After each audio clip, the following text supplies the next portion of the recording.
Hello YouTube. In this video we're going to take a look at anti-natalism, in particular David Benatar's asymmetry argument, which has been one of the most influential arguments for anti-natalism.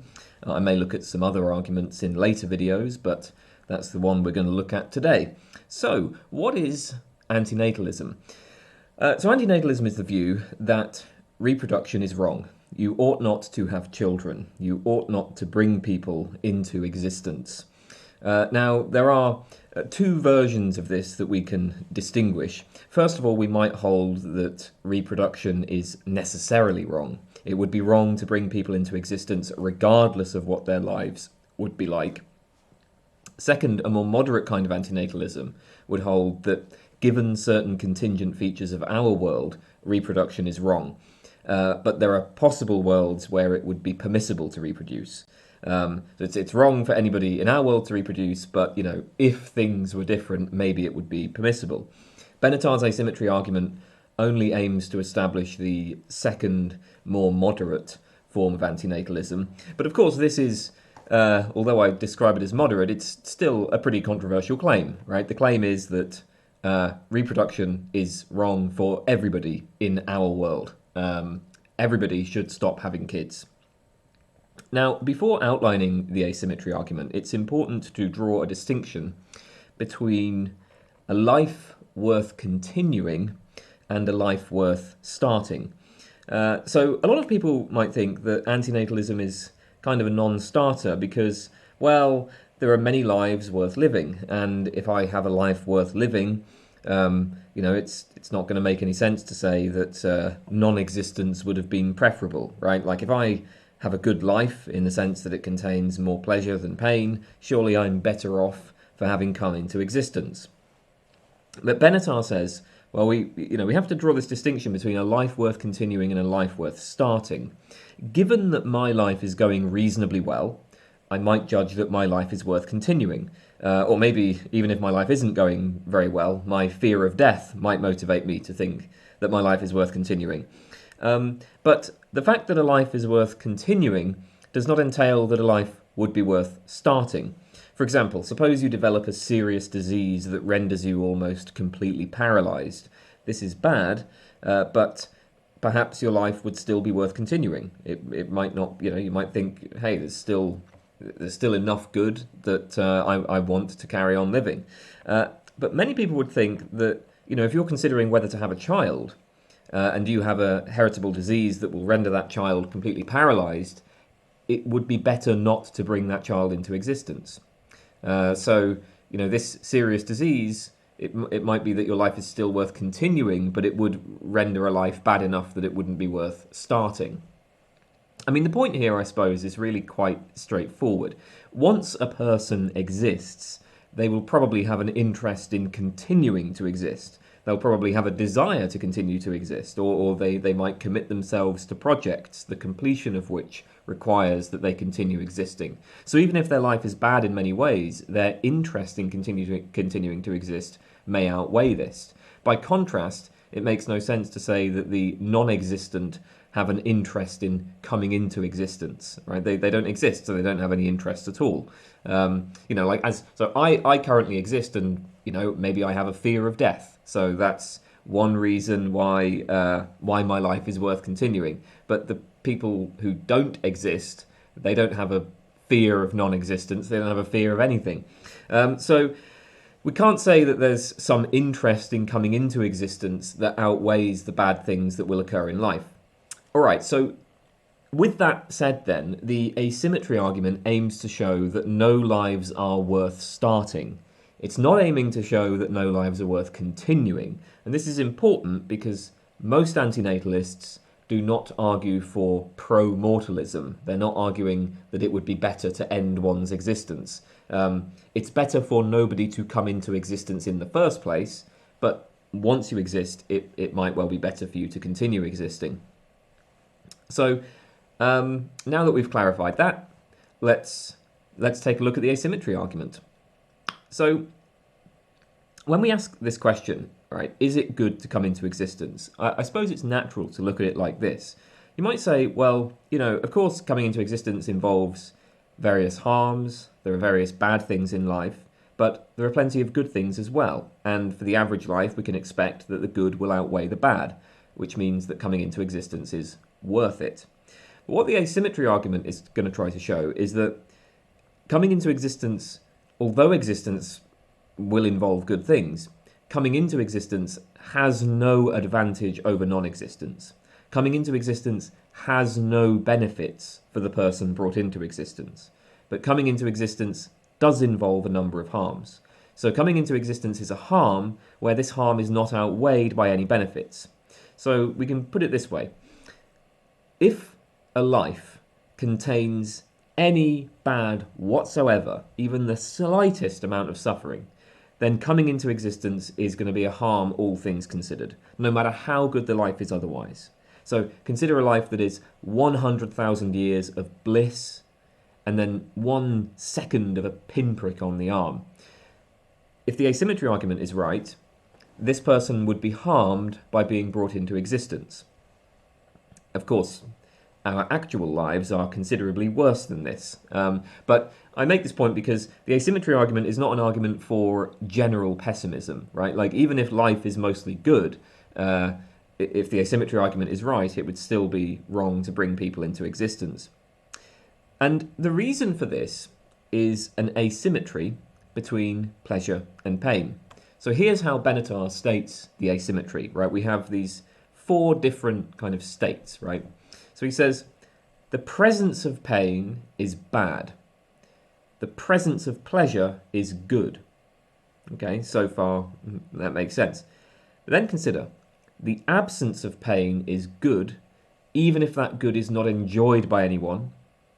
The absence of pleasure is not bad, unless there is somebody for whom that absence is a deprivation. Right? So so this is the asymmetry, right? Is that the absence of pain is a good thing, even if there's nobody around to enjoy that good. The absence of pleasure is not a bad thing, unless there's somebody to be deprived of the pleasure. So Benatar represents this in this matrix. So we have these 2 scenarios, right? In scenario A, X exists. In scenario B, X does not exist. And so we can see that, like, the presence of harm when X exists, that's bad. The presence of benefit when X exists is good. So when a person exists, it's bad for them to be in pain and good for them to experience pleasure. By contrast, the absence of harm, so in the case where somebody does not exist, the absence of harm is good.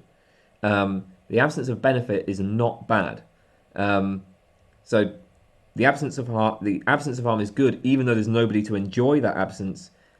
The absence of benefit is not bad, because there's nobody being deprived of the benefit. So, okay, so the absence of pain, the absence of harm when a person does not exist, obviously that's not good for any actual person, right? But suppose that a person with a severe heritable disease is considering whether to reproduce. If they have a child, this child will have a life expectancy of 10 years and will be in pain every day. And so they decide not to have a child for this reason. We would say, well, the absence of pain there, that's a good thing. It's a good thing that they haven't brought into existence somebody whose life is just going to be suffering. So even though there's nobody around to enjoy this absence of pain, right, because the potential child is never brought into existence, it's still good. It's good that this person was not brought into existence. So you can see the asymmetry here, right? We have, like, pain is bad, pleasure is good. Absence of pain is good. Absence of pleasure, not bad. All right, so one question here is just, well, why should we believe that there is this asymmetry between pleasure and pain? I mean, obviously we might just find this intuitively plausible in itself, but Benatar adds that the asymmetry is, the reason why we should believe this is because it has explanatory power. It helps to explain a number of other asymmetries in our ordinary moral judgments. Okay, so let's take a look at what he says about this. First of all, there is an asymmetry in procreational duties. Namely, that we have a duty not to bring into existence people who will suffer enormously, whereas there is no duty to bring into existence people who will be happy. So It's wrong to have a child if you know that this child's life will involve a great deal of suffering, like if you know that the child will have a severe disease. But there's no obligation to bring happy people into existence, even if it's guaranteed that they're going to have happy lives, and even if this will come at no cost to you, right? Like, I could bring people into existence at very little cost to myself via sperm donation. Well, I couldn't because I'm sterile, but some people could, right? Bring people into existence at very little cost to themselves via sperm donation. But there's no obligation to do that. There's no obligation to have a child just because the child would have a good life. Why? Well, because, look, so the reason why there's these differing attitudes here, according to Benatar, is because the absence of suffering is good, whereas there's nothing bad about the absence of pleasure, right? The mere absence of pleasure is not bad. Closely related to this is an asymmetry in our reasons for and against reproduction. When considering whether or not to have a child, it's perfectly reasonable to cite the potential child's interests as a reason not to have the child. It's reasonable to say, I'm not going to have this child because of the suffering the child will experience. By contrast, Benatar says, it would be very strange to cite the potential child's interests as a reason to have a child. It would be strange to say that, one reason to have a child who comes into is that the child who comes into existence will be benefited. So, harms to the child are a reason not to reproduce, but benefit to the child is no reason to reproduce. Again, what Benatar says is motivating this is that the absence of pleasure is not a bad thing in itself. If absent pleasures were bad in themselves, even when there's nobody to experience the pleasure, then we would see the creation of pleasure as a reason to have a child, but we don't. Third, Benatar says there's an asymmetry in our retrospective judgments. So we regret bringing people into existence for the sake of the person who was brought into existence. We regret that a person suffered or that a person never experienced a particular benefit. By contrast, we don't regret failing to bring people into existence for the sake of the people who might have come into existence but didn't. We don't regret that there could have been somebody experiencing pleasure. Now, of course, a person might desire to have children and fail to have a child, and that might be regrettable. A person might regret not having children because they were deprived of child-rearing experiences that they wanted. But Benatar says it makes no sense to regret the absent pleasures that the non-existent child would have had if it had come into existence. And again, this is going to suggest that absent suffering is good, absent pleasures not bad. Finally, there is an asymmetry in our attitudes towards suffering in distant places versus uninhabited regions. It's good that there are no famines on Mars, there are no people starving to death. Of course, there are also no pleasant experiences on Mars. There's no music, no friendship, no love, no fulfilling careers, no tasty meals. There's no pleasure. But this isn't bad. We don't feel bad for the people who would have existed if there had been a civilization on Mars, but that never came into existence. We don't mourn the fact that Mars was never able to support a civilization. So this seems to be a case where, absence of suffering is good, but the absence of pleasure is not bad. By contrast, consider the suffering of people in distant places. If there were famines on Mars, we would feel bad for the people suffering in those famines. If we learned that there are famines in the Andromeda galaxy, we'd feel bad about that. We'd judge it to be a bad thing despite its distance from us. So as Benatar says, we regret suffering, but not the absent pleasures of those who could have existed. The absence of suffering on Mars is good. The absence of pleasure is not bad. Okay, so there are various asymmetries in our judgments about our duties and about what we value. And Benatar says these asymmetries are explained by this more basic asymmetry between pleasure and pain, as shown in Benatar's chart. The absence of pain is good even when it's not enjoyed by anyone. The absence of pleasure is not bad unless there is somebody for whom it is a deprivation. So I guess it's worth pausing here and asking whether this is in fact a convincing case for the pleasure-pain asymmetry. I mean, one worry is that, so Benatar said, well, the reason why we should believe that there's this asymmetry between pleasure and pain is because it helps to explain these other asymmetries that we endorse. And so one worry is that, well, do people actually endorse these other asymmetries? This might be open to dispute. So Benatar says, for example, that although there is a duty not to bring into existence people who will suffer, there is no duty to bring into existence people who will be happy. But, I mean, it seems like there are actually quite a lot of people who do argue for a duty to procreate. I mean, it's a common sentiment among the religious to go forth and multiply. Moreover, as Benatar himself notes, there are reasonably popular philosophical views that entail an obligation to create people. Certain forms of utilitarianism, for instance. We ought to act in such a way as to maximize happiness, so we ought to bring happy people into existence. And I think, as well, like, look, anybody who is vocally child-free will, I think, have encountered at some point people who try to change their minds on the grounds that, you'd be such good parents and the child would have such a good life. I mean, I've encountered these things personally, so I don't know. It seems like it's maybe not so obvious that these asymmetries are just beyond. These asymmetries are widely accepted in the way that Benatar seems to need. Now, Benatar does actually address this point in a later paper. He basically makes 2 points in response. So he points out, first of all, that people who favour reproduction, so people who say that there is a duty to procreate, do not do so for the sake of the offspring, but for other reasons. So in the case of religious people who, go forth and multiply, right? Well, they're not saying that for the sake of the offspring. They're not saying that because of the pleasures that the offspring will experience. They're saying that because they want to follow God's commandments. I mean, I'm not sure this is true. I don't know. I feel like I've encountered people who seem to, grieve the loss of the happy children I could have produced. There are, and again, views like utilitarianism will value happiness for its own sake. So, maybe. Second, Benatar says that the asymmetry of procreational duties and these other asymmetries are endorsed by most moral philosophers. So these, of course, are the people who have actually considered the issue carefully. And I suppose the assumption here is that their intuitions should be given greater weight, right? Like the fact that these asymmetries are endorsed by professional philosophers means that we should accept these asymmetries, even if ordinary people do not accept these asymmetries.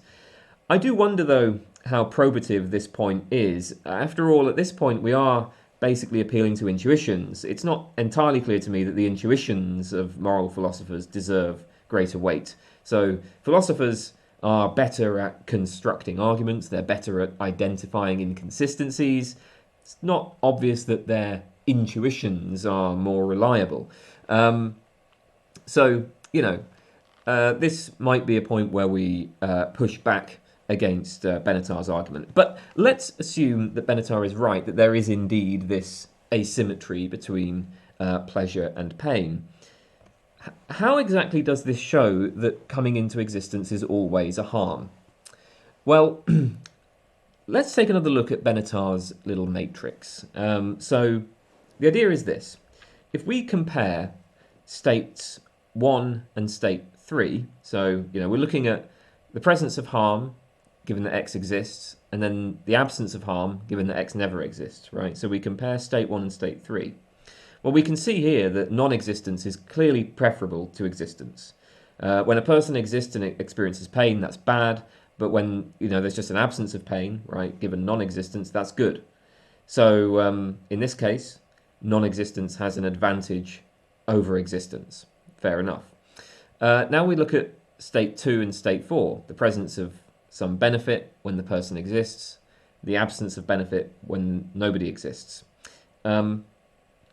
Okay, so although pleasure is good, the idea is that the presence of pleasure, although it's good, has no advantage over non-existence. It has no advantage over the absence of pleasure because the absence of pleasure is not bad. So there's no advantage to state 2 over state 4.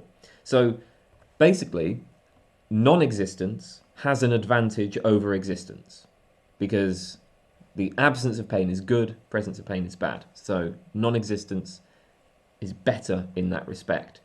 But existence has no advantage over non-existence. Although the presence of pleasure is good, the absence of pleasure is not bad. Because in this case, the absence of pleasure is not a deprivation for anybody. So, existence involves some good things and some bad things. Non-existence involves only good things and no bad things. So coming into existence is always a net harm. Basically, bringing a person into existence is going to harm that person via all of the suffering that will occur in that person's life.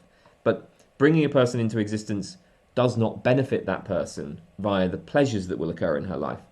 By having children, you're always harming them, where this harm is never outweighed by any benefit for them. And if we assume that it's morally wrong to harm people when there's no benefit that outweighs that, then we get the conclusion that it's morally wrong to bring people into existence. So Eric Magnuson frames the asymmetry argument in this way. I think this is a nice statement of it. So first, there is an asymmetry between pleasures and pains in terms of their presence and absence. And then second, this asymmetry entails that coming into existence is always a net harm. And third, that coming into existence is always a net harm entails that it is always morally wrong to procreate. That's the basic idea. And of course, this shows why life may be worth continuing, even if it isn't worth starting. If the pleasures of your life outweigh the pains, you may judge that it is worth continuing your life. But even a minuscule amount of pain will render a life not worth starting. It will make it so that coming into existence is a net harm, no matter how much pleasure there is. So, that's the argument. That's the asymmetry argument. And I suppose that if life is worth continuing, then one reason for this would be this channel. This is one of the things that makes our lives worth continuing. Or at least I would hope it is. And if you want to support this channel, well, you can sign up to my Patreon, where I have a whole bunch of bonus videos. So there's lots more content out there involving me, and you can access it at on the Patreon. Or if you just want to send a one-off donation on PayPal, I would appreciate that. Anything you can offer, it really helps. These videos, they do take they take a lot of work. I do get a little bit from the advertising, but not a lot. So anything you can throw my way to help keep the channel going, I really appreciate it, and it does make a difference. I also offer private tutoring in philosophy. Email me if you're interested in that. I have done a philosophy PhD, so I'm qualified. I also have a Discord. The links to all this will be in the description.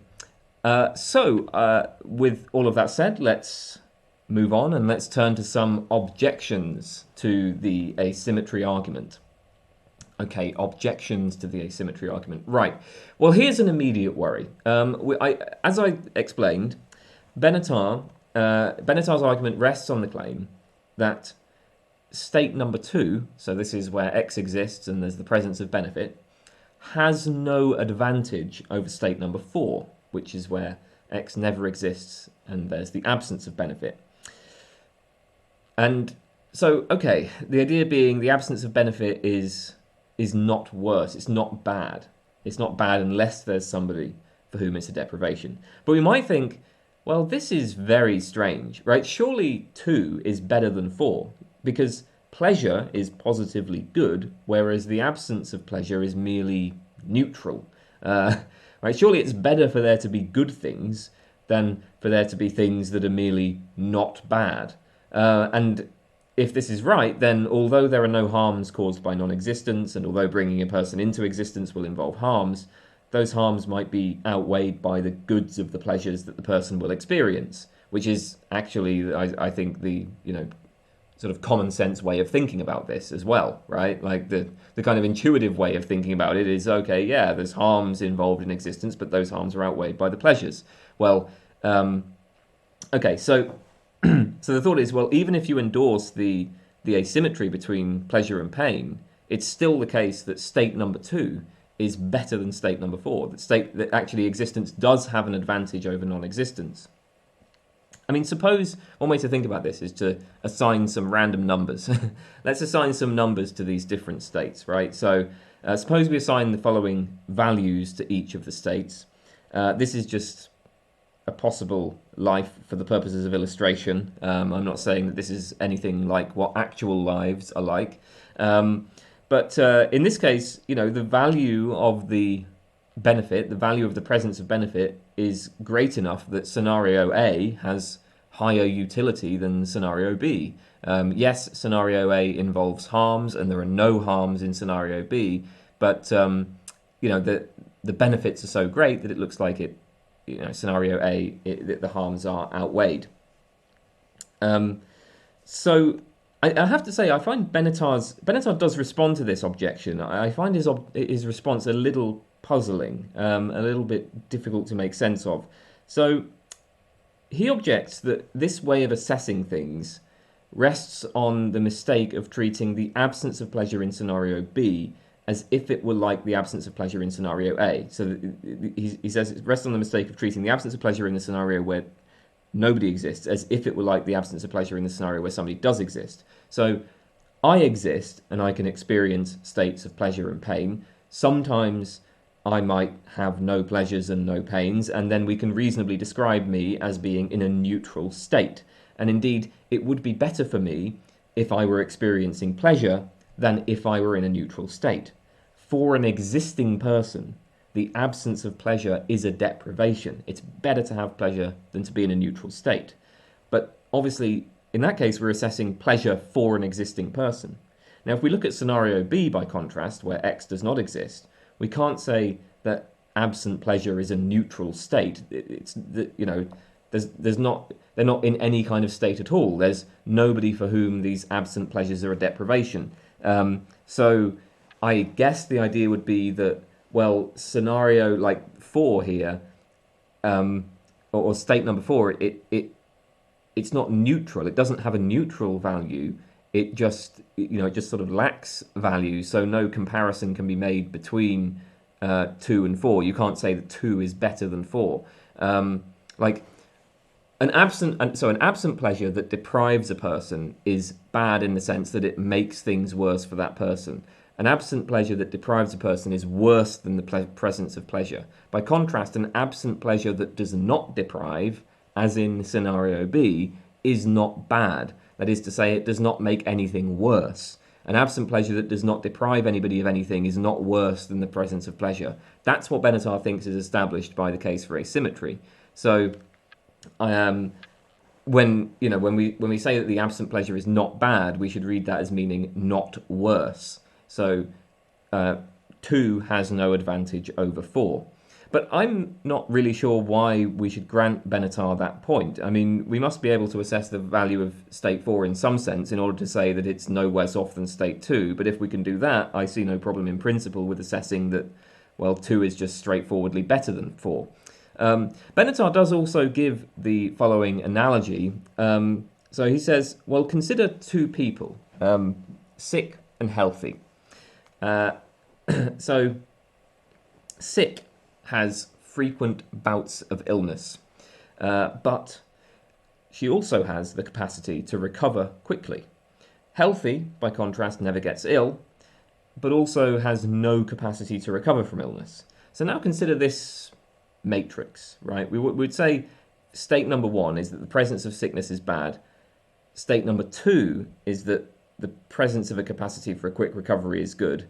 That's for the sick person. Then for the healthy person, the absence of sickness is good. That's state number 3. And the absence of a capacity for a quick recovery is not bad. That's state number 4. Okay, so if you get sick, it's good that you recover quickly. So the presence of a capacity for recovery is good for the sick person. But this capacity does not give the sick person any advantage over the healthy person. It would be better to be healthy. It would be better to never get sick than to get sick and have the capacity for a quick recovery. It would clearly be a mistake to assign a positive value to state 2 relative to state 4. So that is to say, it would clearly be a mistake to assign a positive value to the presence of a capacity for a quick recovery relative to the absence of a capacity for a quick recovery. And Benatar says this is supposed to be analogous to the matrix comparing existence and non-existence. The presence of pleasure is good if you exist, but the non-existent are no worse off for not having this pleasure, in the same way that the healthy person is no worse off for not having the presence of a capacity for a quick recovery. So, is this convincing? Well, as Eric Magnusson points out, one obvious problem with this is that in the case of the sick person, the capacity for a quick recovery only serves to cancel the harms of being sick. That is, illness is a harm, and if you have the capacity for a quick recovery, this will remove that harm.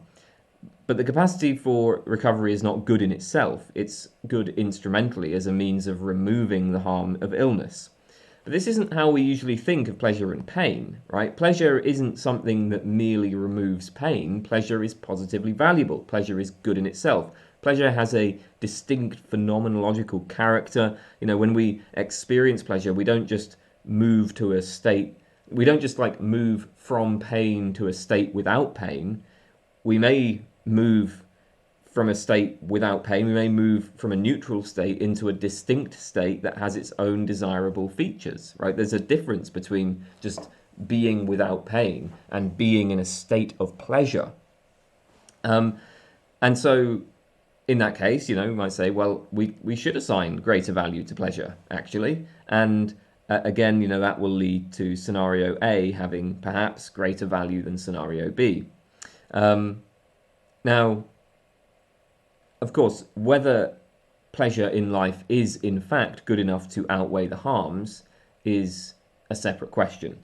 Benatar does have other arguments to the effect that our quality of life is actually very poor, but those are other arguments. Those aren't the asymmetry argument. So that is perhaps one issue. Okay then, another objection to the asymmetry argument is given by Elizabeth Harman in her review of Benatar's book. Harman argues that the asymmetry argument rests on an equivocation between impersonal goodness and what is good for a person, i.e. person affecting goodness. What does this mean? Well, something is impersonally good, regardless of whether it is good for any particular individual. Something is personally good if it benefits a particular individual. Same for bad things, right? Something is impersonally bad, regardless of whether it is bad for any particular individual. Something is personally bad if it harms a particular individual. Now, Benatar intends the asymmetry argument to be read in terms of person affecting goodness and badness. So we're talking about goodness and badness for the person who exists or for the person who would have existed. And this suggests the following interpretation of Benatar's matrix. So, the presence of pain is bad for the person who experiences it. The presence of pleasure is good for the person who experiences it. The absence of pain is good for the person who would have experienced the pain but who does not actually exist. The absence of pleasure is not bad for the person who would have experienced the pleasure but who does not actually exist. Now obviously 1 and 2 here are totally reasonable. 4 also seems fine, you know. Okay, since the person never exists, it makes sense that they can't receive any person affecting benefit. In other words, since there's no existent person, the absence of pleasure can't be bad for that person. The trouble then lies with claim 3. The absence of pain is good for the person who would have experienced the pain. But the person doesn't exist, so there's nobody that the absence of pain is good for. So like what? Like wait, the absence of pain is good for the person who would have experienced it, but there is no such person. So it's how can there be any person affecting goodness there? Surely this only makes sense if interpreted in terms of impersonal value. Well, Benatar explains this by appealing to a kind of counterfactual judgment. So he says, I'll just quote him, claim 3 says that this absence is good when judged in terms of the interests of the person who would otherwise have existed. We may not know who that person would have been, but we can still say that whoever that person would have been, the avoidance of his or her pains is good when judged in terms of his or her potential interests. So we judge things from the perspective of the potential interests of the person who would have existed. Judged from this perspective, the absence of pain is good because this person who would have existed would have had an interest in avoiding pain. But now we run into this problem that, well, if you're judging things from this perspective, then it looks like the absence of pleasure is bad because the person who would have existed would have had an interest in experiencing pleasures. I mean, certainly well, look, most people who exist desire to continue existing and to experience pleasures, and even most of the people whose lives, you know, are not worth living and who are suicidal would probably choose to continue living in pleasure if they were able to do so, right? So if we're judging things in terms of the interest of the person who would otherwise have existed, it looks like we should say that the absence of pleasures is bad, because they would have had an interest in experiencing pleasure, right? Because it would have been a deprivation for them had they existed. So the worry, as Harman puts it, is if the absence of pain, which would have been bad for a person had that person existed, is good for that person, right? Why can we not similarly say, well, the absence of pleasure, which would have been good for that person had that person existed, is bad for that person, right? If it's beneficial for you never to experience pain, even if this is due to you never existing, why is it not bad for you never to experience pleasure, even if this is due to you never existing?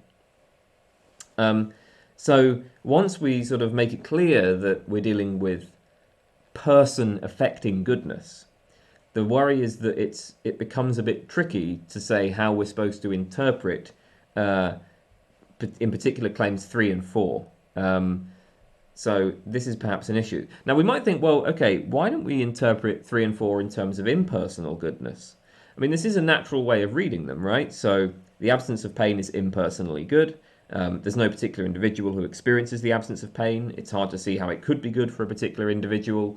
But, you know, it's good that there is not pain in the world. It's not good for any particular person. It's just good. It's just a good thing about the world that there's no pain in this place. Then similarly, the absence of pleasure is not impersonally bad. It's not a bad thing that there's no pleasure on Mars. And again, this isn't, you know, anything to do with person affecting goodness.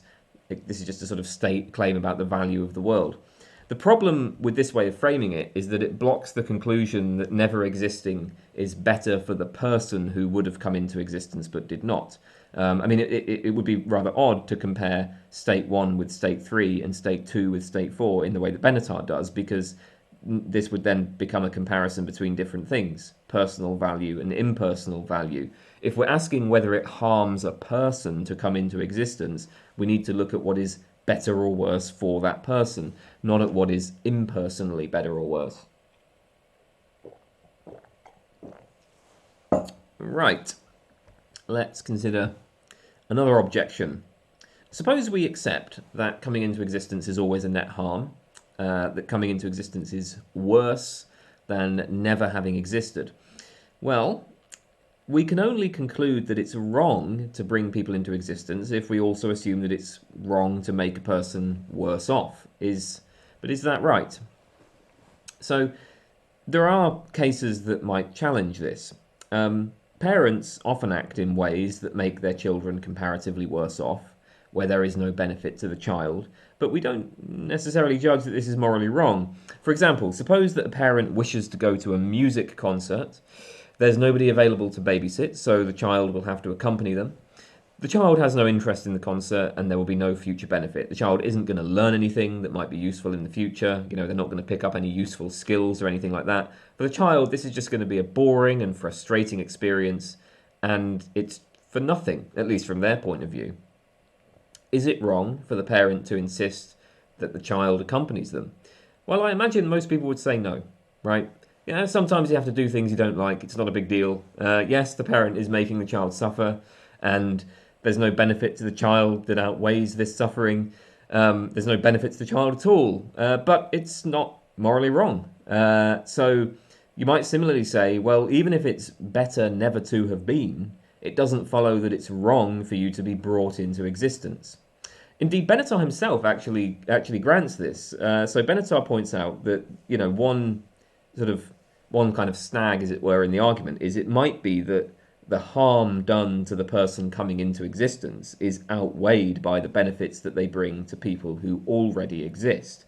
Let's say that Verity has always had a desire to raise her own child. By bringing a child into existence, yes, Verity is harming that child. But if the harm in that child's life is minuscule, perhaps the harm to the child is outweighed to the benefits it brings to Verity, among others. In principle, we can't rule out this kind of case. Now, of course, in practice, coming into existence usually involves a great deal of harms, while the benefits to those who already exist are comparatively minor. So the harms of coming into existence include things like, suffering for years with cancer or heart disease. It's, I mean, that's surely not outweighed by the pleasure that, somebody might receive from child rearing. Now, but of course, look, here's the thing. At this point, right, what's getting us to the antinatalist conclusion is not the asymmetry argument, but rather the pessimistic assessment of the overall quality of life. If we're just focusing on the asymmetry argument, this does seem to be a problem. Okay, then, a final concern about the asymmetry argument is about the varieties of goods, whether it's sufficiently sensitive to the varieties of goods. When I explained the argument, I framed it in terms of pleasures and pains. Okay, so we were comparing the value of pleasure, pain, absence of pleasure, absence of pain, and then drawing a conclusion about whether existence is a harm. But many people would object that there's more to the quality of life than pleasure and pain. So as I stated the asymmetry argument, you might worry that it assumes a kind of hedonism about well-being. And if we think about things in terms of, other sorts of goods, well, it's not so obvious that the asymmetry still holds. So here's one example, right? Many people might think that knowledge is a good. Knowledge is intrinsically valuable. It's good in itself, regardless of how much pleasure is associated with the acquisition of knowledge, regardless of whether the person desires knowledge, right? This is just one of the things that makes for a good life, is learning, education, wisdom, knowledge. That's a reasonably common view, right? This is a view that's taken seriously by many philosophers. So, okay, let's think about this then in terms of Benatar's matrix, right, where we have the state of knowledge and a state of ignorance.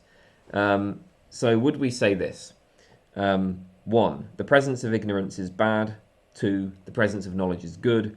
3, the absence of ignorance is good, even if that good is not enjoyed by anyone. 4, the absence of knowledge is not bad unless there is somebody for whom that absence is a deprivation. Well, I have to say, I think that this is, just intuitively, much less plausible than the asymmetry when stated in terms of pleasure and pain. Okay, let's take number 1. Is the presence of ignorance bad? Well, it doesn't seem like it in itself. I mean, I'm completely ignorant about cars and football, but that seems fine. We want to say, it's good that I've gained knowledge of some things, but it's okay to be selective about your interests. I don't need to know anything about cars and football.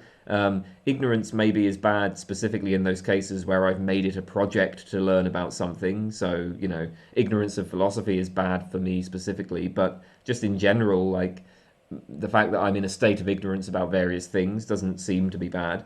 Similarly, it's not at all clear that the absence of ignorance is good.